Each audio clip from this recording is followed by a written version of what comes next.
Trails and Ghost Towns with Mike Roberts and Bill Barlee.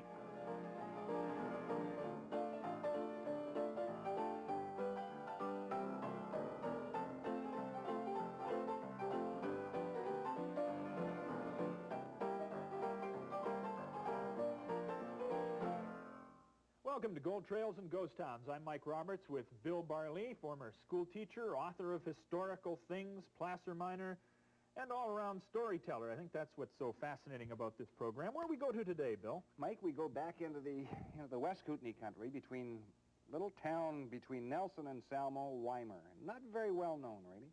Who's it named after? Actually named by George Mercer Dawson, the great map maker, probably the greatest in Canada, I think. Thompson might have been one of them, too. And he called a range nearby the Weimar Range, named after a Norse god. And eventually this little town, which began as Quartz Creek, it was called Quartz Creek. And I think what we have to do is give the background of the area. In the late 1850s, the placer miners were streaming up the Pend Oreille River, which the Americans called Clark's Fork. And then they began branching off onto other, little tributaries like the Salmon, and then onto the North Fork and so on. And as they came up the Salmon and onto the North Fork, they began spreading out, and they found a little bit of gold at a place called Quartz Creek.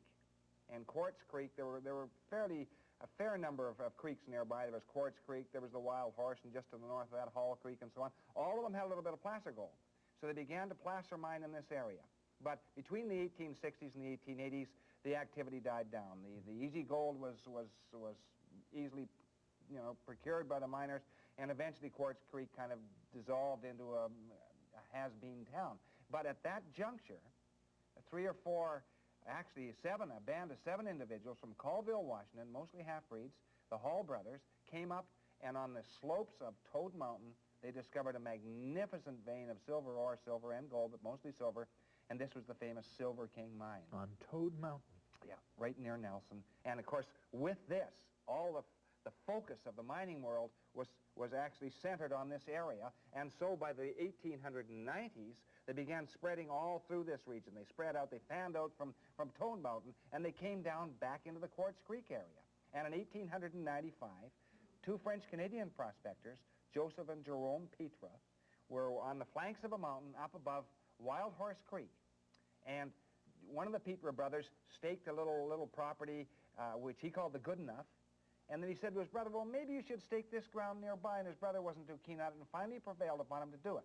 And so Joseph Petre staked a property which he called the Ymir. And that was the key.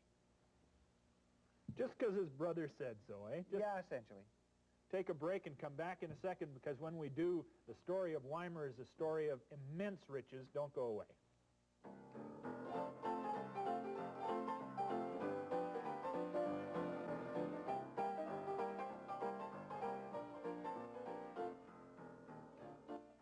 We're talking about a little town named Weimar, named after a Norse god. I would never have thought that, but then a lot of the Valhallas are named after Viking and Teutonic types, aren't they? Weimar, and some of the other names of places. You said the guy staked it was the Good Enough. Was he sort of just...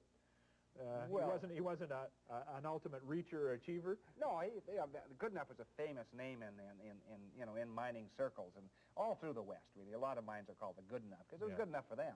But, really with the establishment of the Good Enough and the Weimar, there were a lot of other mines staked nearby, and there were some very, very rich mines nearby. There was the Jubilee and the Wilcox and the 105, the Yankee Girl, the Dundee, and it went on and on. So there were really dozens of mines in the immediate area, most of them just east of Weimar. Now, are we talking about silver mostly again? Because some of the mines... Talking about silver and gold, and and the result was, of course, that Weimar itself came into being, about 600 people, false front town. There's the Salmo River in the foreground, and beyond that, kind of that one main street. You see a number of hotels standing there, and this is the beginning of the mining town of Weimar, which was to last. In fact, it lasted right to this day. Now, when you see a shot like, well, in this shot too, this shows some of the people that are carrying on. What mine is this? Do you know? Well, this is the Jubilee, and that's an early shot of the Jubilee, probably around the turn of the century. And this mine was spectacular, Mike. They had assays on the Jubilee, and some of their ore ran 150 ounces to the ton. Well, 150 ounces to the ton is that's more than bonanza ore. That's astonishing. And of course, you know, with that word circulating throughout the mining fraternity, they began gravitating towards this area. Hard to keep a secret at 150. Can't ounces. keep a secret. That's and it lasted for how long? Well, actually, the mining lasted primarily for about 20 years. Then there was a lull until the mining came up again, you know, in the 1930s when the price of gold increased. Okay. The little mine that you saw there should be compared to this mine. This is Beecher's big one. This is the granddaddy. This is the Weimar, and they're mining what they call the Bonanza Chute here. And this mine was so rich, Mike, that they actually, at its height, and only ran for about 5 years, but at its height, it was shipping out 20 bars of gold per month. Each bar weighed 100 ounces. Now, that's equivalent to each bar today would be about $50,000. And, you know, this mine was so darn rich that 100-foot level, it was great. The 200-foot level, a little not quite as good. 300-foot level starting to decline in value. 400-foot level, they ran right off it. But there's another story behind that, too. For now or later? Well, probably for later. Okay. Way to bait and switch. This property, being as rich as it was, did it create immense amount of wealth for individuals? Well, yes, because it was, for 5 years, it was one of the biggest gold mines in the British Empire. And here's a 40-stamp mill, and this is part of the workings of the Weimar mine, and you can see where the tailings were carried off and the cyanide was carried off, and this was at the foot of the mountain. Right at the foot of the mountain, so the ore came down on a tram line, came into the mill, the stamp mills, you could hear the stamp mills pounding, boom, boom, like they did in Headley and all these old camps in the West. You could hear these stamp mills. They're crushing the stamps, the ore. That's right, stamps, boom, boom, boom, boom, in many cases day in and day out. And in these old towns of the West, it was something you lived with. And that became the rhythm of the town, I suppose. Oh, sure it did. You could hear them from miles away. And what was the cyanide used for? Is it used in the processing of gold? In the process of actually relieving the gold from the ore. And so that facility, you called it a 40-stamp mill. Was that 40 different crushing machines? Yeah, 40 individual stamps coming down. You could have a 2-stamp mill, which would be very small, 10-stamp mill, quite large. 40-stamp mill is huge. What ran it? Was it electrical or water-powered? No, I think it was steam-powered, yeah. Steam-powered operation, pounding away there. Yep. One for all of the mines in the region? Yes, in that particular region, I think that was the only stamp mill in Weimar itself, or in the environs of Weimar. And as you mentioned, it punched the ore out for all of those bars of gold. Oh, yeah. 20 a month? 20 a month for month after month after month. What would be a 100-ounce bar of gold be worth now? Well, about $50,000. Worth paying attention to. Well, attracted a lot of people to this, and the town obviously sprang up. The town was amazing. Here's the Hotel Weimar, which, by the way, is still here. And there it is, about just after the turn of the century, and still stands. You can see the people out in front of the hotel. And on the bottom of this shot, it's kind of interesting, Mike, because what happened here, this shows the old boardwalk. Yeah. And in 1972, which is about, 18 years ago, 16 years ago, I came into town, and I was doing some research on Weimar and doing some research on the immediate area, and I came in, and the civic crew, the municipal crew, had just ripped up the boardwalk about 4 hours before, and they'd laid down some asphalt. Over top of where the old Over top of where the original boardwalk was. So I came over to the foreman, I said, what did you do with the stuff under the boardwalk? Oh, he says, and his little daughter was there with him. He said, my daughter picked up some coins, he said. And he said, the coins, and there were coins like this. These aren't the coins. These are recovered from a town nearby, Mike. But she had picked up some coins right under the boardwalk. And I said, did you screen it? And he looked at me and he said, Screen what? I said, the dirt. Oh, he says, all the dirt, and he points across the road, and there's a huge bonfire across the road, and they just dumped all the dirt and all the leaves in this bonfire, and it was merrily burning away. Well, I didn't have a chance at that particular juncture to put the fire out, nor did I want to at that time. Might have drawn attention to the fact there was something in the bonfire. That's right. So I decided to let it die, but I didn't get back there till much later, and when I did come back eventually, I had marked the spot, of course, and all of it was going to be leveled out by a cat. So I never did get the coins that had come out from under the boardwalk, which had lain there for almost 3/4 of a century. Now, can you figure the wealth of a boardwalk on the basis of 3/4 of a century in a town that produced this much gold? I mean, is it going to be a bonanza under a boardwalk like that? Well, when we were kids in Rossland, and this is many years ago, but we used to go onto the boardwalk under Hunter Brothers' big store in Rossland, or just to the side of it, between there and the Rossland Miner, and we'd go down and pick up coins right on the surface of the ground underneath there, and we didn't even think of screening. But we did this consistently over the years. and came up with, I mean, that's a treasure. I mean, I see some of these. These are 1907. These are 50-cent pieces, all sorts of stuff. Yeah. These historical treasures, these are the spice of what you do, isn't it? These little things may not be worth a lot, but they're there, and you know where they came from. Well, they have some historic value, you see. There's the point. Yeah. And when you have a coin with historic value, you say, well, this coin came from Salmo, and this coin came from Weimar, and this coin came from Roslyn, and this coin came from Slocan City or New Denver or whatever it is. Yeah, even some Americans in here. Oh, sure. Quite a few American coins. Lots of stuff. So that kind of treasure can escape you, and did on this occasion. Yeah. But it still pokes around. Are there any boardwalks left? You have an index of boardwalks everywhere? Well, yeah, I have some of the original town maps, most of the fire insurance maps. And this is another one of the hotels that was still standing. I took this picture about 1970 or 71, and here you see in the foreground the Palace Hotel, one of the hotels, a grand hotel, and right next to it, kind of a lesser hotel, that was the St. Charles. That's in the background? Just you see the edge of it? Yeah. Boy, they were resplendent, glamorous-looking Oh, things, weren't they? sure they were. This was, there were 3 or 4 hotels in the town, a couple of dozen stores, population of 600, steady work for the miners for, almost a quarter of a century. See, when you think of 600 people, you don't think of that as being a large number, but there's not a slackard among them, or was there? Were there a few shysters who sort of came in on the edge here? Well, yeah. So, I mean, in the Salmo Weimar area, there were several individuals. A guy called Big Alex McDermott, for instance, was the toughest guy out of Salmo, out of the Pioneer Hotel, owned the Pioneer Hotel, and he'd beaten some men almost to death. Well, he came into Weimar one Saturday night and picked on a guy, and the guy was kind of retiring, but the guy was tough as nails. And the result was he beat Big Alex McDermott to death.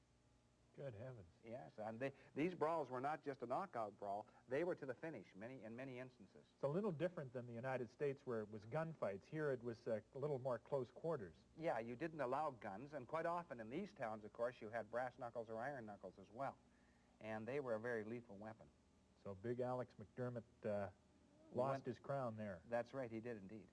That's quite a story. Yeah. And all-night poker games and lots of raff housing and carrying on. Yeah.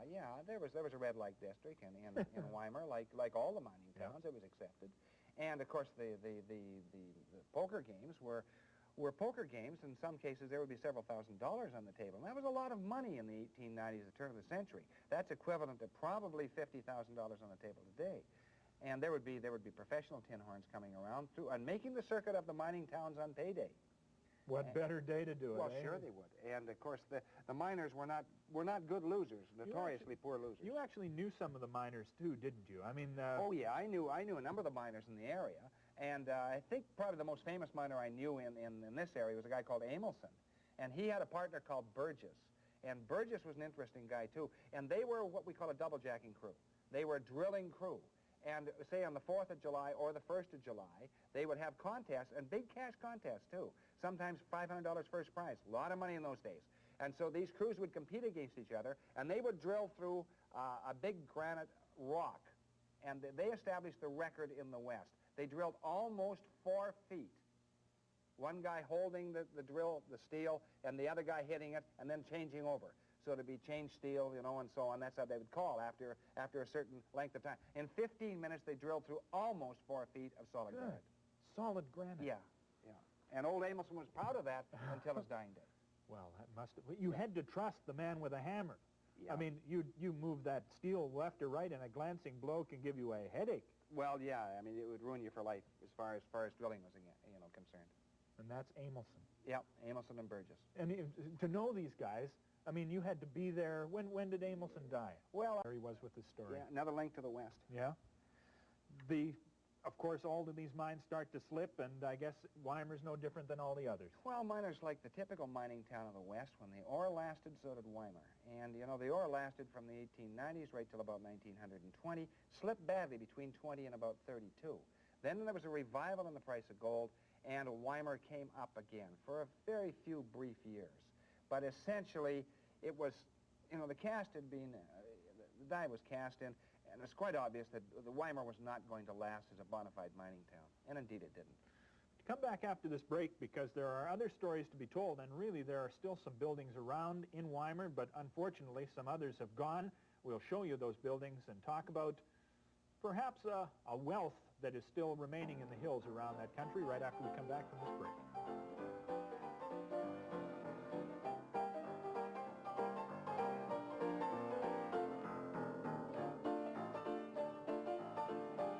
Towns, Mike Roberts with Bill Barlee in the town of Weimar, south of Nelson, and a place where, well, when you were back there in the 70s, Yep. That was when your first exposure to the place? Well, no, I'd been there in the 50s, too, Yeah. you know, and probably in the 40s, I guess, as well. But it was starting to, I was wandering through the area, Mike, and here's one of the adits of the old Weimar mine as it looks, virtually as it looks today. But that shot was taken about 15 years ago. And, you know, the whole area is steeped in this mining mythology and lore. And you can wander up Wild Horse Creek, which is a different Wild Horse Creek than the East Kootenai. There are lots of Wild Horse Creeks in British Columbia. And so this area is really on the fringe of almost in the center of the mining activity there. Yeah. And, you know, you can wander all through that area. That mine safe to go into at this stage, or do you have to be pretty careful in all of these Generally, places? you try to be a little careful before you enter a mine itself, because it's, you know, it can be dangerous. The timbering is usually in an advanced state of disrepair, and then there may be water in the shafts, and some of the shafts go down from another level, too.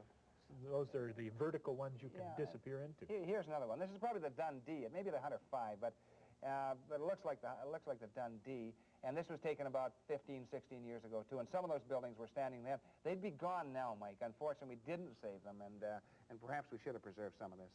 Foundation of This some is the kind? foundation of one of the stamp mills, and maybe the Wilcox, I can't remember for sure, taken some time ago, too. And what other people have gone through is gone through the old stamp mills and taken one of these huge industrial vacuum cleaners and cleaned out all this material. This one doesn't look like it's been done. And what they do, of course, is they pick up these minute particles of gold that came out when these stamps hit the ore. Yeah. And they freed some of the free gold. Did that in Headley, did extremely well.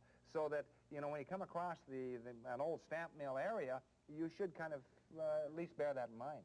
And you just find the cracks in the foundations and Sure. take that out of there. And this was taken in Weimar itself. That's the old Pioneer Stables. You can make out the writing very, very vaguely in the front of this false front building. It's gone now, too, unfortunately. There were But this quite was right on Main Street, Mike. There were quite a number of these buildings around in the 70s. That's not that's 20 years ago, I guess. Right. But Well, 70, 72, and this is also on Main Street. And the Main Street was actually established, and the town plan was drawn up, and the guy who they put in the town plan was D.C. Corbin, one of the famous Corbin brothers from Spokane, railroad people, you know, and mining entrepreneurs. Very, very wealthy family in Spokane. these guys say to themselves, I've heard there's an outbreak of, I've found some ore up in this place, I'll go and lay out the town. I mean, that's a strange thing. Yeah, well, they were looking for they wanted the ore shipments, you see. Yeah. That's what they wanted. So they would look up the town and see the possibilities in the area, and then lay out the town site, make good money on that, and then if it did warrant it, for instance, you know, the Silver King and Nelson, of course, and they'd bring a railroad into the country, and the Corbins, of course, were in the forefront of the railroad builders of the West. That's amazing, because that's really the real wealth was. The guys who were slaving away in the mines, sure. the guy who got the claims going, I mean, he probably died a broken man, but these other guys made the money on the going there. Sure. I mean, the Petras, they made virtually nothing. They were bought out for a pittance. You know. Amazing. There is still this place there. I can Yeah. hardly believe that. Sure, that's the old palace, and you can see it's started to slip a little bit, Mike, since the 1970s. Part of that front is gone, and behind it, and just in front of this picture, actually, is the old Weimar Hotel still stands, and behind that is the Roman Catholic Church. But there aren't a lot of buildings left in Weimar. But the whole area itself is kind of steeped in history, and there's some interesting stories in the area. And one of the interesting stories is when the Petra brothers discovered the Weimar mine, they found high up above the main showing on that hill, they found high up above it some very rich pieces of float.